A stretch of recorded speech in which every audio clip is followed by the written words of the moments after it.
Good evening, and thank you for joining us tonight for our Village of Alsip committee meeting. Today is February 8th, 2021, and we'll call this meeting order at 7:30 p.m. Can we call a roll, please? Sure. Trustee Dalzell? Here. Trustee Zielinski? Here. Trustee Juarez? Here. Trustee McLaughlin? Here. Trustee Murphy? Here. Trustee Navas-Barza? Here. Mayor Ryan? Here. We have a quorum. Thank you. Please join us for the Pledge of Allegiance. I pledge allegiance to the flag of the United States of America and to the republic for which it stands, one nation, under God, indivisible, with liberty and justice for all.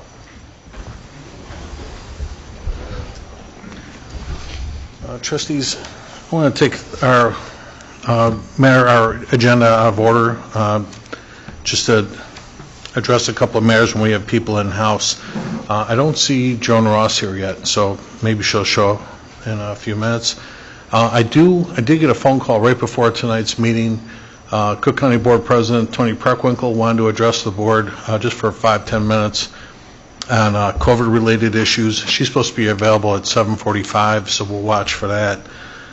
In the meantime, we had a matter under ordinance legislation that we wanted, Trustee Zielinski asked if our attorney Mike Kankar would address, and I'd like to bring that up to the board first. This way, Mike, I don't want to keep you. I know you had a long day and stuff yet today too. So, Trustee Zielinski, you want to go to your agenda item first, please? Yes. Under ordinance and legislation, we are to discuss the legality of the special use permit granted to the property address 12400 South Cicero Avenue in ordinance number 2020-07-4. At this time, I'd like to refer to the Village of Alsip zoning ordinance book. This would be ordinance 90-11-152-1, Article 20, special use, Part 2, procedures, Section 205. Action by Board of Trustees. After receiving the recommendations and report of the Plan Commission, the Board of Trustees shall, within 35 days, review the recommendations of the Plan Commission in whole or in part, or may reject them in whole or in part. Or the Board of Trustees may refer the matter back to the Planning and Zoning Commission for further consideration. However, in the event that the Plan Commission recommends against the issuance of a special use permit, then it may be issued only upon favorable 2/3 vote of the corporate authority. Last week I had Attorney Kankar explain what it would take to pass an ordinance against the Planning and Zoning denial for a special use permit, which is, like I stated, 2/3, but he specifically said 5 votes. Yes. And at this time, this ordinance did not pass. So my question is, under whose authority did this special use permit get granted? I mean, this goes out either to you, Joe. as I said, I think I laid out, I hope, clearly in my email of about 10 days ago how this whole thing evolved. And I did, initiate on my own. I'm taking, I want to mitigate how bad I look, frankly, in all of this, but to say that I should have caught that. I was at the meeting. It was a unanimous denial from the, whether it's unanimous or not unanimous makes no difference. If it's a recommendation to deny, you need 2/3 vote of the corporate authority, which means the Board of Trustees and the mayor votes. So that's 5 votes, and it passed 4-3. I was here. I just didn't catch it, and this thing really kind of came up again in conjunction with the crematorium, because they appealed it, and they said, well, what would it take to overturn it? Not that anyone wanted to, they just wanted to know what that would take. And I said that'd be 5 votes, and the mayor said, well, what about the special use for 124th Street? I said, well, this was a variance, let me check on the special use, and that was also similar requirement to overturn a denial by the Plan Commission. So the ordinance was not validly passed to overturn the recommendation of the Plan Commission. Okay, but again, my question is, under whose authority was it approved? Well, you voted how you, you voted how you voted. And frankly, it was probably my job to tell you that that was insufficient to grant the special use permit or properly adopt the ordinance, and I did not do that. So generally, who approves them when we do have, this is, outside of even this ordinance, who approves the actual action? We vote on it, but Well, who gets the final word? Because we never get any reaction back of what happened once the ordinance, once it goes to Mayor Ryan and yourself to go and write the ordinance up, and, after that, unless we ask about it, we pretty much don't see it until it hits the books. Well, the ordinance gets adopted. Generally speaking, the ordinance is up. 4 votes are required to pass the ordinance. After the ordinance gets adopted, the mayor and clerk sign the ordinance. If it requires publication, if there's if there's a fine, the ordinance provides for a fine, you have to post it, publish. You can publish it by posting or putting it in the newspapers. Most commonly, it's just posting in the hallway, and then you approve the minutes of the meeting, which reflects that the ordinance was presented before the board and adopted. Okay, It's so that, implemented by staff. I would, the department heads, who's ever responsible for that. so that would be like basically the chair of our meetings, which would be, No, I don't. right underneath it says approved, and it's signed by the mayor's seat. Well, I don't know if that means he approves it. It's required for him to, actually, if the ordinance is adopted, it's still valid even if he doesn't sign it. But it wasn't adopted, it did not pass. I understand that. Okay. I understand that. But now, Mike, for clarification though, because the passage of the ordinance is always separate from the approval to do whatever we decide to do with the planning and zoning, correct? So, Well, we made the vote, which, again, went 4-3, but then isn't ordinance typically a meeting or two later? No. It was Did we do it all at the same time? time? They denied it, and then they appeared at the committee meeting, which I did not attend. And at the committee meeting, unlike the plan commission meeting, they brought in representatives of the company or the owner who said, this is what we're going to do, this is what we're going to do this and this and this to mitigate the effect on the surrounding area of the business. And then I was advised that there was a consensus to prepare an ordinance for the next meeting with all of these stipulations that they had agreed to at the committee meeting. Then I sent that out I generally send these out to, when they're done, I have Roger look at them if they're zoning to make sure that I have everything in there. I'm not blaming him for anything. This is what the normal trip. I have Roger look at it to make sure I've got everything in there. I sent it to Stanley, just make sure everything that he wants is in there. And then once that's okay, then it's sent on to usually the mayor, Edie, to put on the agenda. I think I generally send a copy of everything to the clerk. Mm-hmm. And then I generally, but not always, but generally I try to send a copy to the whoever committee it is, so they can see it to be placed on the agenda. That's usually done about the Thursday or Wednesday before.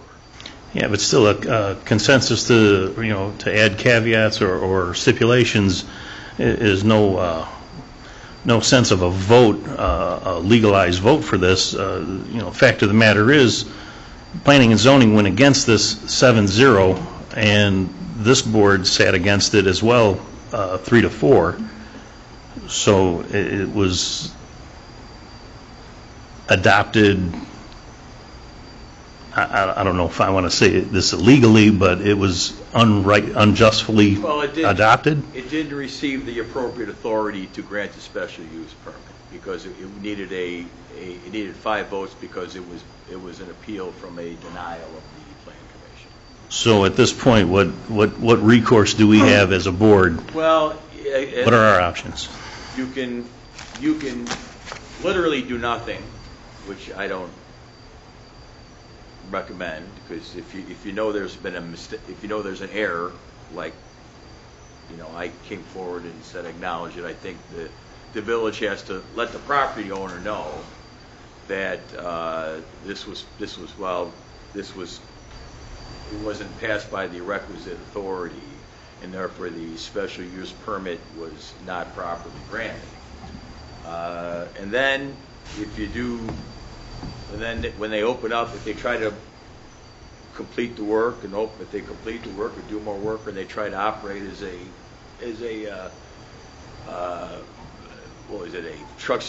truck repair or trailer repair, and you can say, well, we're going to shut you down because you don't have the special use because it required 5 votes. Then their defense is going to be, yeah, but you adopted this thing, you told us it was okay, we spent money in reliance upon that. That's called estoppel. The argument to that is, well, you're charged with knowledge of what the ordinances are, so even though you didn't know, you're charged with knowledge that it took 5 votes and you had no right to rely upon that and spend more money based upon the issuance of this ordinance. That's what their defense is going to be. I mean, and those cases fall both ways. What I think you ought to do is contact the owner and advise him of what went on. I'd certainly write him a letter to that effect. I would recommend, that they go through the whole process again. And I say that because, what they proposed before the Plan Commission bore no resemblance to what they agreed to do in the ordinance. I mean, it's a totally different project, and they were remiss. I mean, they did a very, very poor job. No job.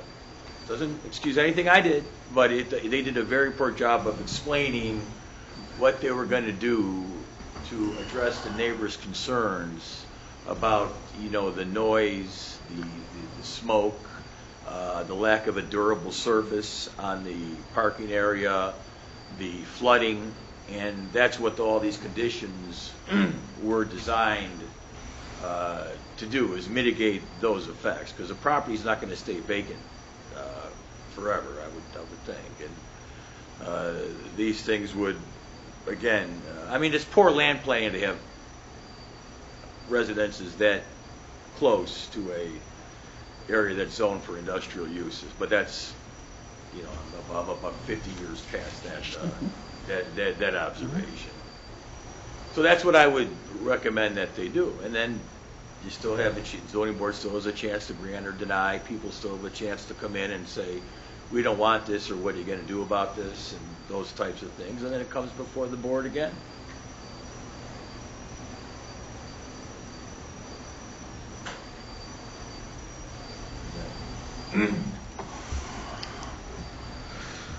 When it came to the vote, I had mentioned would have liked to have tabled it and had more discussion about it. It felt at the time that my hand was being forced, and I just ended up voting no. That being said, without a supermajority, the board actually did put a stop to this, but it went and was, the permit was granted anyhow. So with the 2 recommendations from the attorney, is this what we plan on doing then? Only if that's what the wish of the board is. I mean, better than just not doing anything, because, what type of precedence would that set? We can go ahead and make up any laws that we want and get away with anything at any time that we want, with no recourse. I mean, we have to do something. I would agree with the attorney's recommendations to write a letter to the company explaining what happened, where it went wrong, and refer it back to planning and zoning. If they would like to, weigh in on different issues, if they have a better proposal. It'd be What- worse. Maybe worse. It'd be worse than last time, before the Plan Commission. Right, exactly. And then they can present present it to the board again. Attorney Kankar, do we need an actual vote, or can consensus You can do a suffice? consensus, you can direct it. It's Okay. an administrative act for me to write them a letter. That's fine. Then I would ask the clerk then to take a poll for consensus to contact my office will contact the owners of Impel Union to explain the oversight issue, and we'll ask them to schedule time to meet at another date with Planning and Zoning.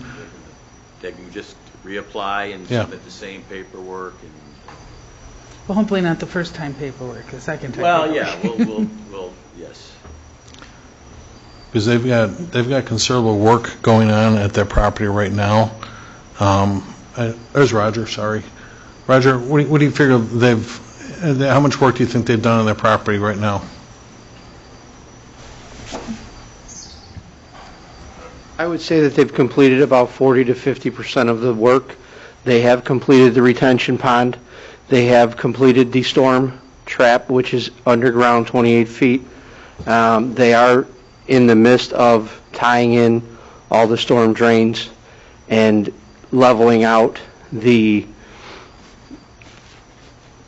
yard. Once that is completed, obviously they're not going to complete that until springtime. The more snow that we get, the deeper freeze that we get is just slowing them up. I would expect the project to be completed beginning of summer. They'll top it with asphalt, and then they would have to come back and do the wall. I wouldn't expect that before probably August, September, somewhere in that area. Okay. But they are moving forward. MWRD was out probably about 2.5 weeks ago. They did accept the storm trap, so now they're just doing the tie-ins for the storm sewer. We have some issues with the sanitary line, so we've been working with them, myself, Mike, and Will have been working with them trying to route around that sanitary line. So it is a work in progress. They have been diligently working. It is going to take the time to finalize this project. But all told, they're looking at spending close to $4 million plus on this project. What do you feel the dollar value is at right now? What do you think they've spent right around now? They're probably well over 3 right now. 300,000? No, 3 million. Really? And they're talking about adding on to the other building, which is only going to add on to that $4 million. Okay. You know, I'm sympathetic to the money that they spent already, but this must be done correctly. I agree, and that's what I'm holding them to. Okay.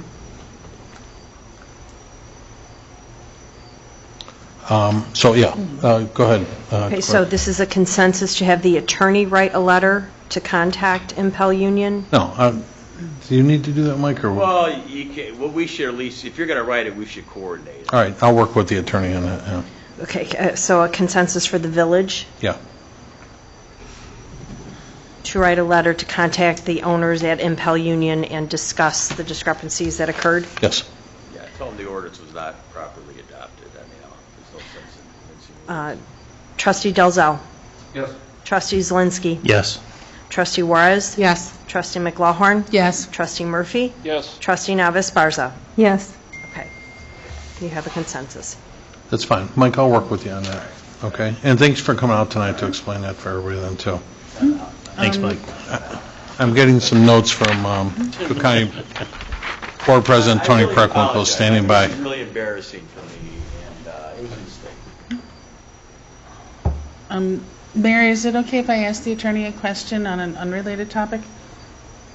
Sure, you need a recess real quick? or- No. No, it's further down the agenda. Just your opinion on, because I know with COVID, a lot of evictions have been put on hold.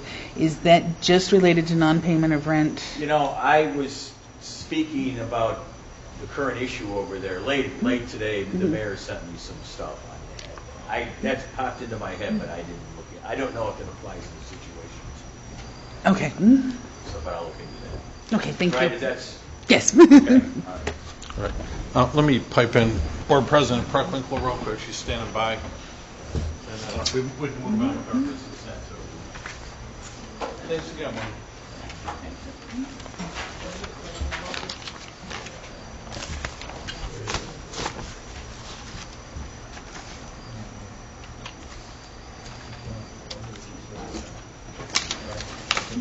Al, do you hear me? Or is this President Preckwinkle?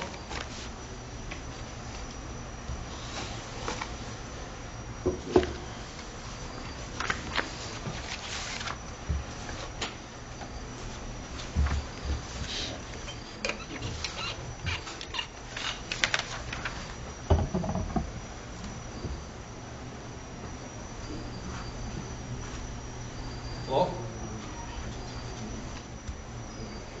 Should be computer audio.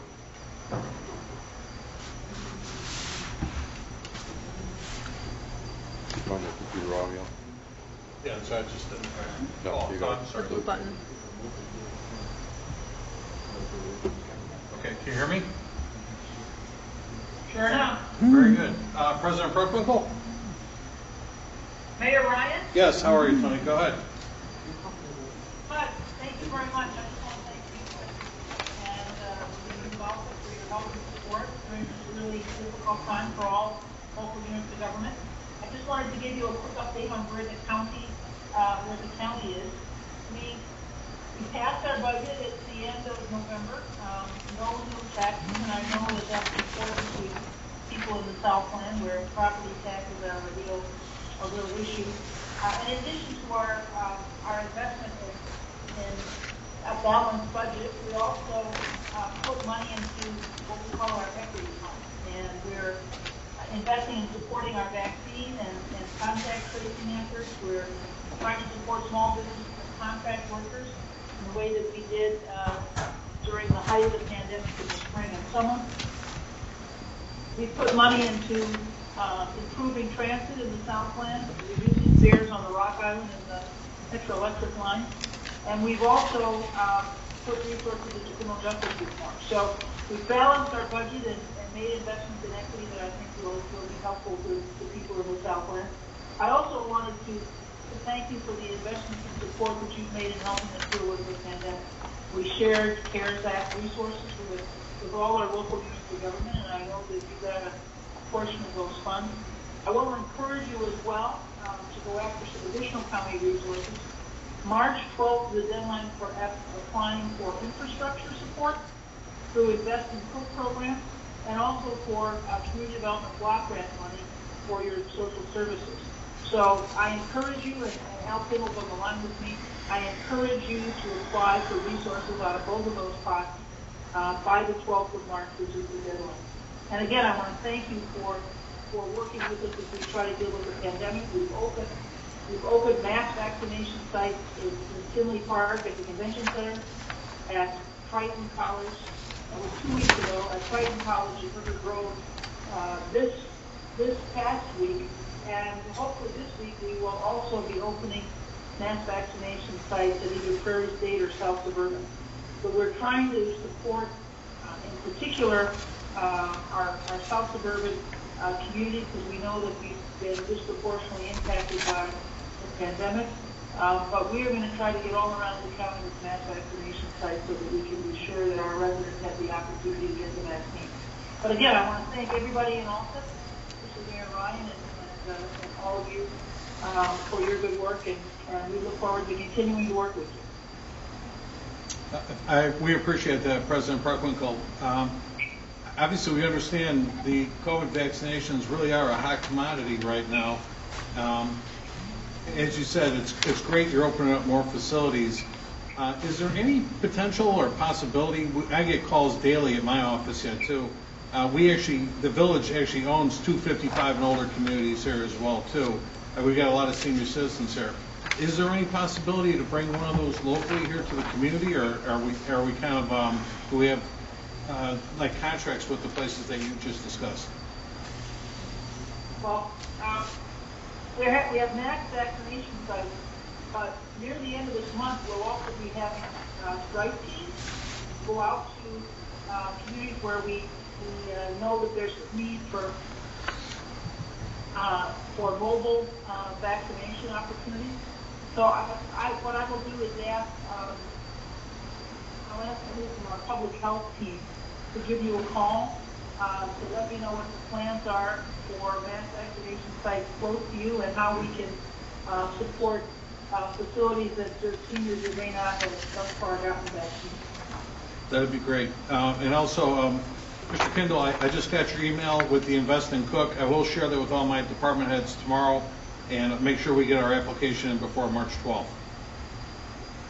I will also get an email together for you on the vaccination site. That'd be great, Al. I appreciate that. Yeah. No trouble at all. Okay. Alice, would you see that Bill Barnes is in the call? I definitely will. Emergency Management Regional Security about what our websites we're going to be standing up in the next few weeks, okay? That'd be great. Thank you very much. All right, thank you, Mayor Ryan. Thank you. Thank you to all the leaders in office. Thank you very Okay. Have a great evening. We'll talk to you soon. Thank you. All right, thank you. Okay.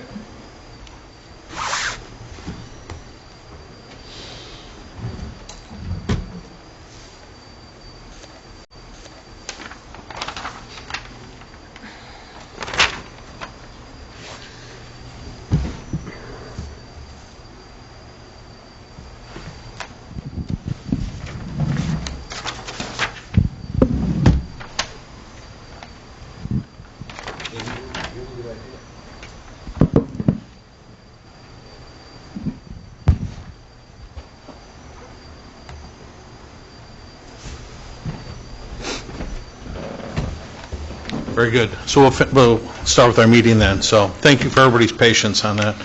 Let's go back to officers' reports, starting with mine. Joan, I saw you showed up. Thank you for being with us this evening. That's what I have first on my agenda, was administer the oath of office to Alsip President Joan Ross as a new Planning and Zoning Commissioner after being appointed by myself with the consent of the Board of Trustees at the February 8th meeting, which is... Yeah, except we passed it. That's when we passed that. But, Joan, if you would, please, we want to come up front, and the clerk will give you the oath of office. And again, we thank you for doing this for our community. I'm going to give you a book when you get done, okay?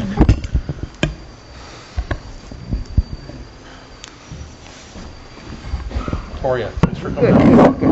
Huh? Oh, good. Oh, I'm sorry, you're going to go with the clerk. She's going to do If you this for could raise your right hand, please, and repeat after me. I, Joan Ross, I, Joan Ross, having been appointed Commissioner of the Planning and Zoning Commission, having been the commissioner... appointed, I'm Start sorry. over. I, Joan Ross, I, Joan Ross, having been appointed having been appointed Commissioner of the Planning and Zoning Commission Commissioner of the Planning and Zoning Commission of the Village of Alsip of the Village of Alsip in the County of Cook, in the County of Cook, State of Illinois, State of Illinois, do solemnly swear do solemnly swear that I will support the Constitution of the United States that I will support the Constitution of the United States and the Constitution of the State of Illinois, and the Constitution of the State of Illinois, and that I will faithfully discharge and I will faithfully discharge the duties of the office the duties of the office of Commissioner according to the best of my abilities. of Commissioner according to the best of my abilities. Thank you very much. Good. Thank you, Joan. This is, oh, go ahead. Oh, you can sign it for the clerk. Yes. Sign right there. Go ahead and sign right there. I'll correct it.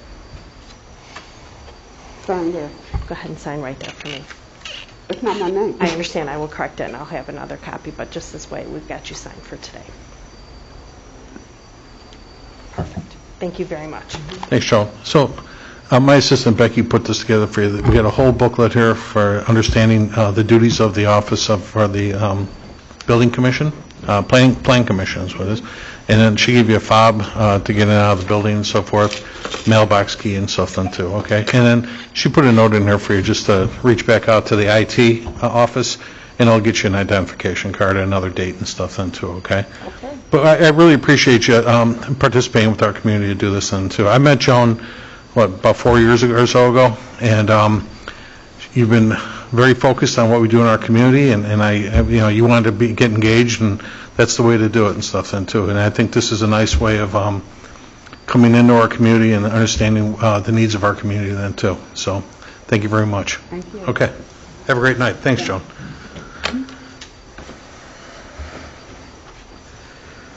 That's all I have for this evening. Clerk's report?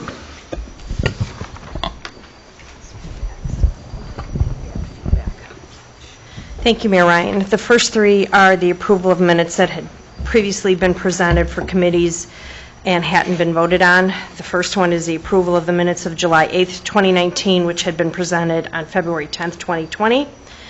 Then we have approval of the minutes of the July 29th, 2019, which had been presented on March 9th, 2020, and the approval of the minutes for August 12th, 2019, which had been also been presented on March 9th, 2020. We have presentation of the minutes of the January 25th, 2021 committee meeting, and also the presentation of the minutes of the January 25th special board meeting, which was the approval to go out to RFP for the insurance policies that were coming up, and then the presentation of the January 21 FOIA report, and there were 21 requests in the month of January. So we need to approve we're going to ask for approval of the village committee meeting minutes, which is number 1, number 2, and number 3, correct? Correct. So I need a motion and a second to approve those committee meeting minutes. So moved. Second.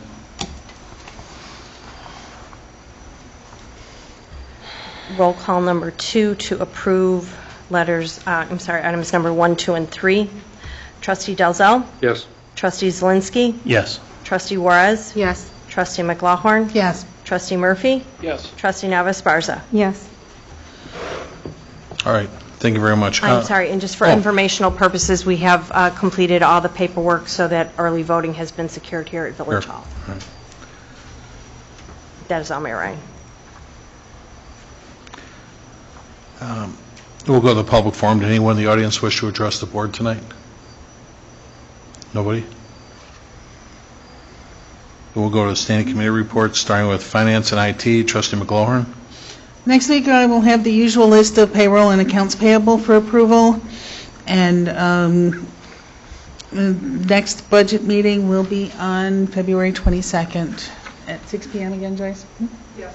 Okay. And that's all I have under finance. Okay, thank you. Next is the Fire Committee report. Trustee Murphy. No report, Mayor. I will say, I met with the chief this morning. Well, a lot of fire calls this weekend, a little bit of everything going on, but especially in the cold weather, you can't tell. You know, people falling on the ice, whatever the case may be and stuff then too. So a lot of calls this weekend. Next, Police and Traffic Safety. Trustee Dalzell. We had the presentation of the Police Department January 2021 monthly activity report. A congratulations out to Lieutenant Val Emick, her graduation from Northwestern School of Police Staff and Command. She's the class 488. I was class 54 30 years ago. They were open then, huh? Yeah, chiseled it on stone. Yeah. Cool. And also congratulations to Officer Heather Fain, who graduated from Chicago Police Academy on Friday, February 5th. That's all I have, Mayor. Very good, thank you. Deputy Chief Schultz, I know you're in the house too, but how'd you guys make out this weekend, Chief? A lot of calls on your side too? Yes, a lot of accidents, and when you got people closed in because of the weather, a lot of domestic. Really? Okay. You don't have a mic. I'll just say a lot of domestics, a lot of traffic accidents for the public. Okay. Hopefully everything shook out okay, Chief. Everybody's safe, everybody's staying warm and stuff then too. Okay. Thank you. Next, we had the Public Work and Boat Launch. Trustee Juarez. I have a presentation of the Public Works Department January 2021 monthly activity report, and I have a request approval to extend contract for Parkway tree trimming services with D. Ryan Tree Service to prune approximately 553 trees in the amount not to exceed $27,000. That's all, Mayor. Again, always for the record, I have no idea who D. Ryan is. It's just a coincidence all the time. It's like Smith and Jones. There's a bunch of them. None of the Ryans know each other. Mike, I know D. Ryan did a nice job last time with the pruning of the trees and stuff. What neighborhood is he going to be in doing these? So there's going to be one section in David Estates subdivision. David Estates, okay. And then Laramie Square 2. Laramie Square 2, so that's, some of us call it Skunk Hollow? Okay, so over behind the flea market? Yes. Okay, very good. Just so everybody's got an idea where the trees are getting pruned and stuff then too, so, okay. Mike, great job too this weekend, all your guys, always. You guys, how do I say this? It's an essential part of the winter, certainly and stuff, but I talked to you the one night and you guys were taking a break and, obviously I know there's some long hours being put in there too, especially with the ice treatment all the time too. You and I were talking today, we're okay on salt? Yes, we're okay on salt. We are going to be conserving this week until our delivery comes in, which we hope is Thursday. Okay. Thursday or Friday. Again, they're calling for snow like every day, every other day, so streets may, some of them might not be all the way down to asphalt, but definitely all the dangerous parts will be taken care of. I know we had a lot of, tonight we had an early meeting for budget, and I just ran up to McDonald's, and, the whole driveway is ice. Obviously, we can't do anything about that. It's private property and stuff then, too, but, yeah, I mean, your guys are doing a great job. Thank you very much. And certainly, I reached out to all the departments yesterday. You ever need help, let us know and stuff, okay? Okay. Next, sewer and water, Trustee Nava-Esparza. Thank you. I have a request for the approval of an ordinance of the Village of Alsip, Cook County, Illinois, authorizing a loan agreement with the Illinois Environmental Protection Agency under the Public Water Supply Loan Program. I also have a presentation of the Water Department January 2021 monthly activity report.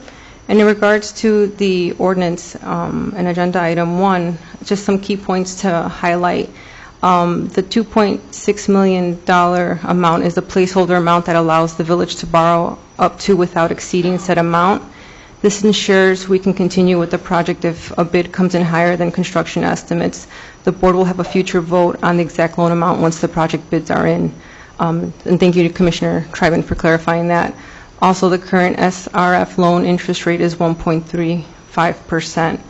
And an additional point is that the ordinance provides the village authorization to enter into a loan agreement with the Illinois EPA State Revolving Fund Loan Program.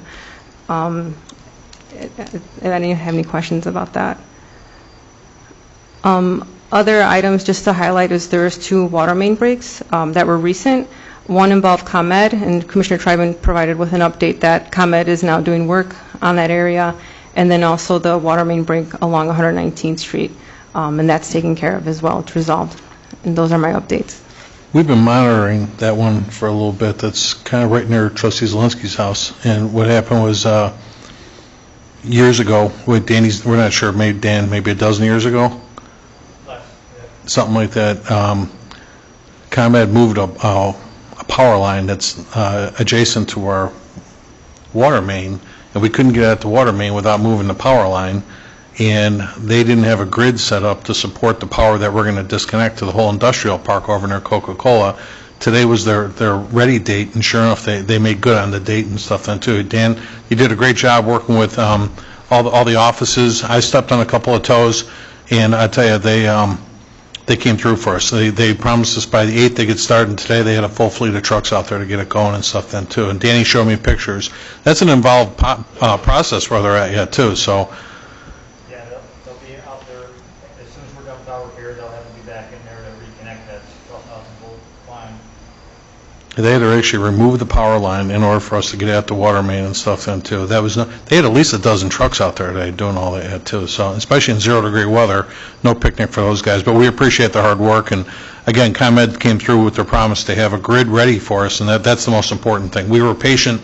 I'm telling them, hey man, how much salt am I going to use? How many of this and that? I was really crawling up everybody's back, but I'm glad they came through. That was leaking for a long time. Yeah. So, no, it was just a sequence of events, but we took care of it. That's great. Good job, Dan. Thanks. How's your guys holding up through over the weekend? They're working hard. Yeah? Backing up with Mike, signed a lot of overtime for the guys. Okay. Helping out in the snow removal, but yeah, we've been managing. You guys get your plow hooked up and all that too? Yeah? Okay, good. I do want to say I'm very appreciative of Dan's guys being able to get stuff up and help us out. Okay, for those, again, I'm sorry you guys don't have mics with you. We're doing our social distance thing, but Water and Public Works work well together, and they were just thanking each other here then too. But great job, guys. Thank you very much. Next, Building and Health, Trustee Zelinski. Yes, first I have a presentation of the Health Department January 2021 monthly activity report, and second, a presentation of the Building Department January 2021 monthly activity report. That's all I have tonight, Mayor. All right, Human Resource and Insurance, Trustee Murphy. I have an update on the sexual harassment training of 2020, and this is the first year that we implemented a policy in it, and I'm happy to say it was 100% compliant, including elected officials. In regards to next year, I just got word from Shanae today. Of course, there was a couple hiccups in the road in regards to implementing it and following up, and the window was, I believe it was September until the end of October, but we've opened it up now. I'll just read the email. In an effort to ensure compliance for the required annual sexual harassment prevention training, we are opening the training portal now to expire December 15th. This should give employees ample time to get the training completed for this year, and that applies to all training, all employees to take the same training with the exception of elected officials. We will have our own as like before, as there's certain segments in it that are implemented specifically towards elected officials, but it's 90% the same. Okay. And that's it. Excuse me, Mayor. As long as we're on that report, can we have an update on when we can anticipate maybe a new HR manager coming in? We're going Soon. on. Actually, Joyce and Shanae liked a person that we interviewed last week. We were supposed to have a couple more this week. Actually, one person reached out to me, and they reconsidered after they went back, and I'm glad we did it too, because you have to put a salary range. And I'm sorry, Trustee, that's right, you're the chair. I had you in on that too, right? Thank you. You can go ahead. No, I put you on that email, right? Yeah. Yeah. What you call it? They reconsider because of the pay scale. So, which I'm glad that we do that, because this way, if somebody's earning more than that, why apply for a job that's not paying as much? So I want to get I told Joyce today, we talked about it for a minute. I want to look at least two more people before we make up our mind. I want to, because we did like that person, but that person can, I know will stand a week, for us to get our diligence done. So hopefully by next week we have somebody to bring out. Next we had Economic Development, Trustee Nava Esparza. Thank you. Last week, Thursday, I attended a virtual meet and greet that was facilitated by the Chicago Southland Chamber of Commerce, and I thought it was really well done. It was really interactive, a great way to network and connect with other entities. So I do have some follow-up conversations that I will have this week, and hopefully have some positive updates to share. But the Chicago Southland Chamber of Commerce has this meet and greet on a monthly basis. The next one is scheduled for March 4th. So if you're interested in connecting with the business community or just other entities that provide services to business communities, please, I encourage you to join their virtual meet and greet. And that's all I have. Very good. Next we have Village Properties, Trustee McLaurin. I have a request for approval to award the contract to remove, prep, and install all existing common area carpeting, including but not limited to hallways, stairs, vestibules, and passageways at the Heritage 1 and Heritage 2 complexes to Affordable Flooring, LLC, in an amount not to exceed $227,860. And I say this was the low bidder from the bids that were opened last week. Roger, did you qualify this company too? Yeah. Okay. They're okay, they're in good standing with Better Business and all that kind of thing? They are in good standing. They did provide us with the insurance. They did provide us with a license contract with the village. So they, if they finish up a job and they can get carpet, they would They would like to start on the 22nd of this month. That'd be great. Now, and one thing I asked you to put in there too, and they understand, I want both complexes started simultaneously, right? He's looking at doing one crew at Heritage 1 and possibly 2 crews at Heritage 2. Good to hear. I just, we don't want to look like we're favoring one complex over another. I want to treat everybody fair, so, okay. Yeah, he's looking at having five-man crews at each complex. That's great. Okay, And just for the record, we did confirm that they are paying prevailing wage. good, okay. Because I remember there was when you were opening the bids, there was kind of a disparity there with some of the cost differences, too. So none of my business how they priced out. I was a contractor before, and it just looked like a big, I did meet with Trustee McGlohorn before the start of the meeting this evening, and, well, certainly while I'll never use a name, I just want to make the Village Property Committee apprised of a conversation that, Roger, we had regarding an eviction recently with a tenant.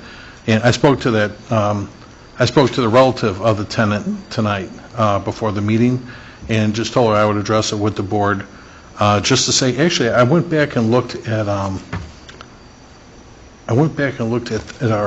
management agreement, and actually, I'm working on this RFP right now, and our finance director, Joyce Tucker, is working on this with me. I also included attorney Mike Kankar. Mike's been apprised of this for some time.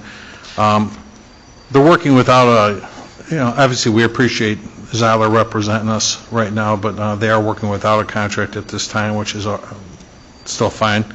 But there is a clause in here where it says under item G, to institute and prosecute actions to evict tenants, recover rents, and obtain possession of a unit in the name of the village, provided that any attorney employed by Zeiler Management shall have the approval of the village. So ultimately, the village has the say in whether we evict anyone, unless the committee opts to say we have the management company do it in our best interest, because we're not always familiar with the situation, unless we had other reasons to intervene. So in this case, and because I've got Roger, you sent me a copy of this last week, was the eviction notice to a particular tenant. How often do we ever evict a tenant? It was far between.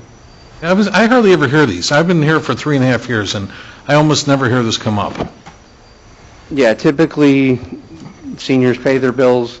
At this one, it's nothing to do with money. It is, she has somebody that's 17 years old living with her. Okay. So it's in violation of the lease. It's ongoing, and it is becoming a hazard to other tenants. And we're following what is in the, Well, it is absolutely forbidden in the lease to have anybody under 55 living with them, unless they're a certified caregiver, correct? he is not a certified caregiver. Okay.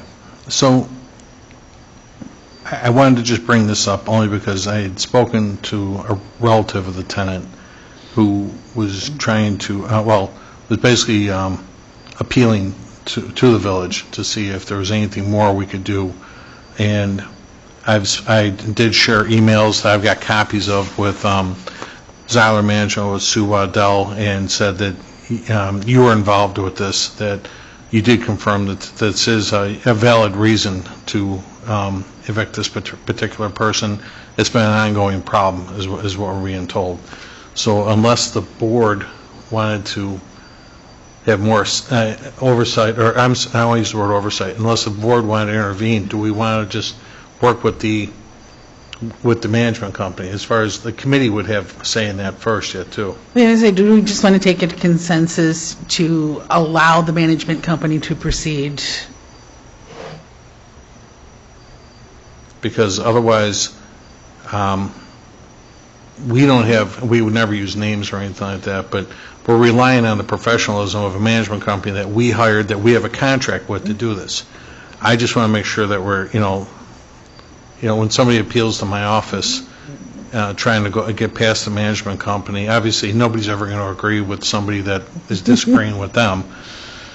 And I'm not saying that they're wrong. I'm just saying that, they do reserve the right to appeal a decision like that. Does the board wish to stand with the management company making this decision? And first off, was there any questions? But let's start with the committee. Any questions from the committee?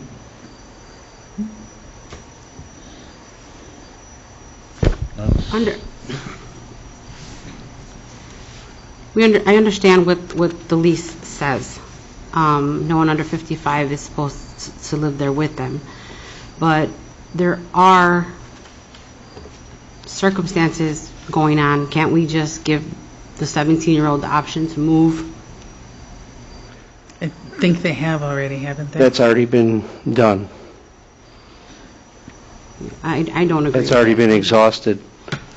Raj, do we have a paper trail on that? I would have to talk to Sue. 'Cause that's what's important to me, is always a Yes, paper trail. and- paper trail is, I mean, typically I will take pictures every time I see him. I take pictures every morning, every night, with his car being out there. It's an ongoing issue. He's not leaving. There's other issues that I'm not going to say publicly, but But this has been going on for months.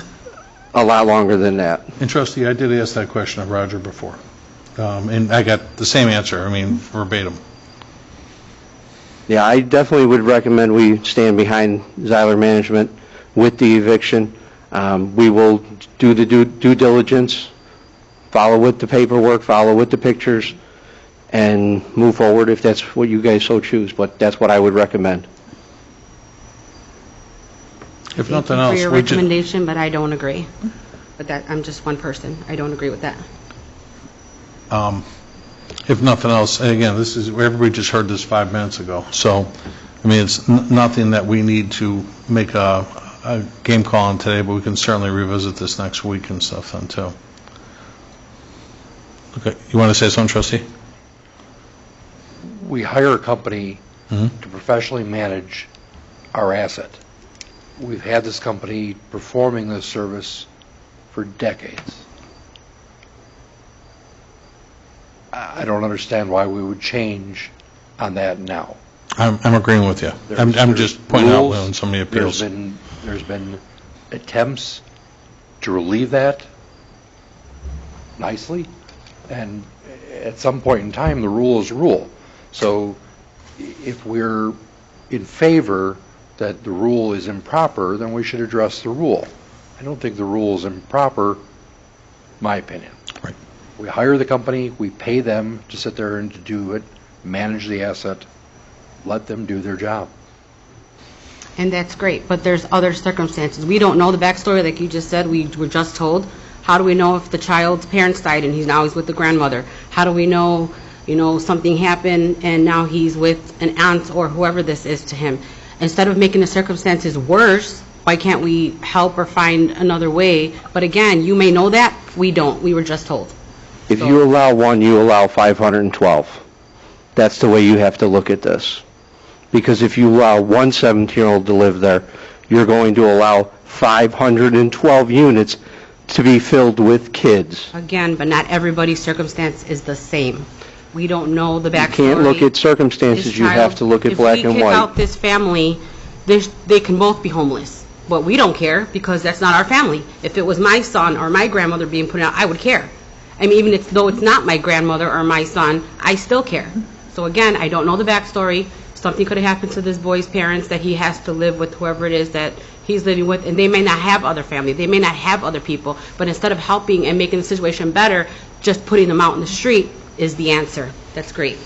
I would recommend at another time, because we certainly, names are irrelevant, but have a conversation with the building commissioner about that, and he can give you a little more background on it then too, okay? And actually, and I do have a small paper trail from the management company, so I can share it with you. And if you have more about how many visits and stuff like that, I didn't ask for all that, but if you've got that documented when you were doing your investigation, let's say, share it with the trustee. I certainly can. Okay. Thank you. All right. One more question there, Mayor. You said two different things there. You said first that we didn't have a contract with Zyler, and then a few minutes later you said that we did have a contract. No, I'm just You don't have a referring new to, contract. I'm referring to the existing contract. Okay, that so we- we're under a month-by-month contract with them currently, correct? Yeah. Let's put it this way, they're working, like many companies and they're working without a real contract. We're offering an RFP right now. We hope to have that ready soon. We're doing budgets, we got a lot of things going on here. We're kind of staff lean, but, they haven't had one since 2014 maybe, so it's not anything that is running problem, and everything's managed fine, but we need to we need to give them a fresh contract. I thought we were putting that out to bid for, Yeah, that's what I just said, we're going out to RFP. that was like 6 months ago or something? A couple months ago, yeah. But again, there's more to this than just where this committee meeting wouldn't have enough time to discuss, but, it's more than just managing the apartments. We're trying to address personnel issues at the same time. And it's not easy. That's what, this just didn't happen yesterday. I mean, this is going on since the days of Mayor Andrews back in the day, and Mayor Kitching had this on his desk for 12 years, and I got here recently, and I incurred the same situation. So we are trying to address staffing as well as management all at the same time. And to get both complexes treated the same. Pardon me? And to get both complexes treated the same. Yes. Joyce, you want to say something? Thank you.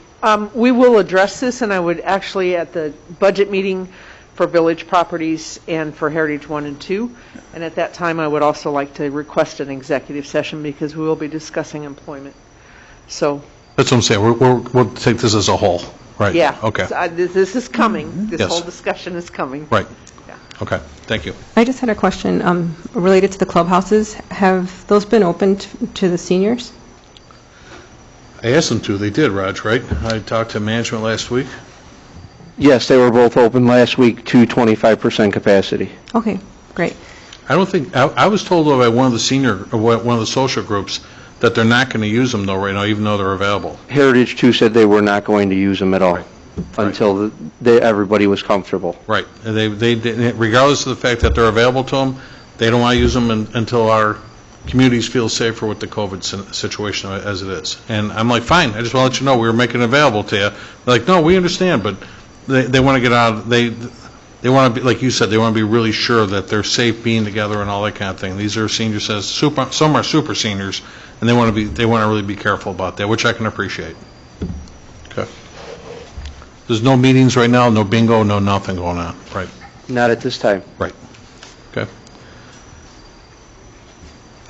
Next, we had the ordinance, we already covered ordinance and legislation. Plan and zoning licenses, Trustee Juarez. I have a presentation of a list of license dated January 25th, 2021 through February 5th, 2021. Okay. Anybody have any presentations, petitions, or communications? Trustee Murphy, you and I were talking about some. Go ahead if you want to bring that up. I got a call from a business owner here who I'm a friend with, and I'm not going to give his name, but he said, just a heads up, I got a call asking for a donation from the Alsip police. When I asked who the mayor was, he couldn't tell me and wound up hanging up on me. Just thought you'd want to know. So he sounded pretty convincing. Actually, I was ready to write a check until that happened. So it's my understanding that police and fire do not solicit donations. No. At all.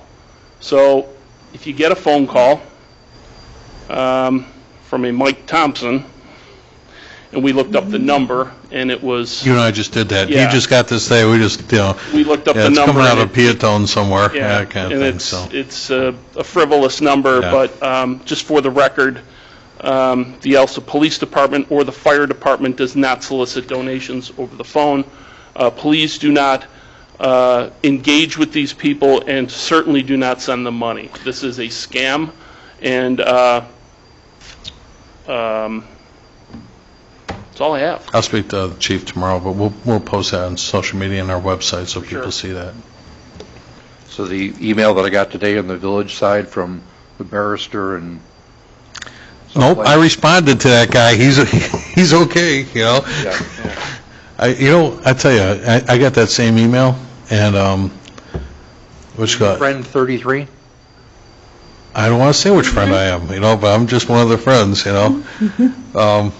Much like, now the new thing now, too, if everybody's got Ring doorbells, that thing's going to drive me nuts. I thought it would be a good thing to have in front of my house and stuff, but you get, resident 1 said this, resident 2, now it's all, car theft, and I blame it on a coyote and stuff like that, it's like everything, just information you really don't need and stuff then, too, so. But this is good stuff, and, we'll make sure that they find out. And you're right, trustee, that barrister thing today, I was almost, it was interesting, now they're getting into crazy fonts, so I really want you to read this thing and stuff then, too, and it's so hard to read. I hope that Brian puts a stop to that. Yeah.